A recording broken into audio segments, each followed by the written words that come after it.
It has been a considerable amount of time since I settled where I am, and I feel that after such an amount of time has passed, it is only necessary to reflect on what one has done to truly take it all in. This past year has been dizzying, to say the least. As for context, those who know what happened are meant to know, and those that don't know ought to keep it that way. To put it simply, I had decided that enough was enough.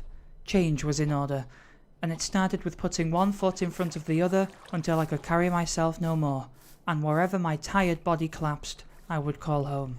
This plateau is where I fell, and its interior is where I shall reside.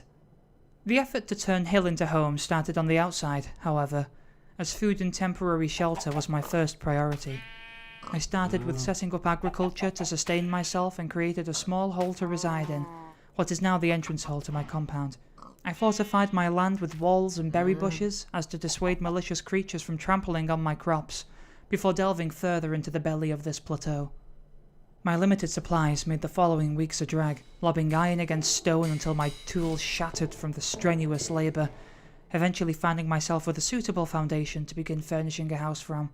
A small box turned into a corridor, and eventually a corridor led to a large room with lush highlights of nature, which eventually branched out into sleeping quarters and a study.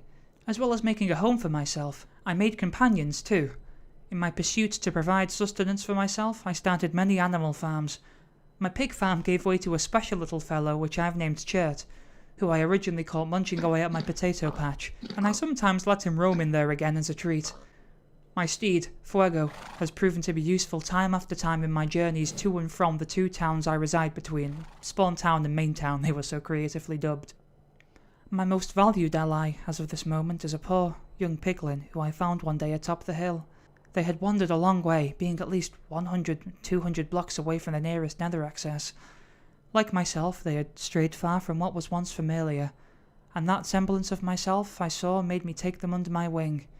They did not have a name before this life, so I endearingly gave them the title of Anita. I have since made sure that they are comfortable and catered for, and I hope that they stay by my side, at least until they're ready to enter the wider world again.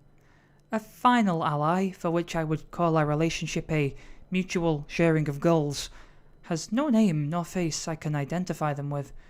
It all started when I was constructing a clearer path to follow between the two towns, mostly for my own benefit, when suddenly I returned from a brief journey to find the path had been continued past my own base to Spawn Town, as well as stretching to the centre of Main Town.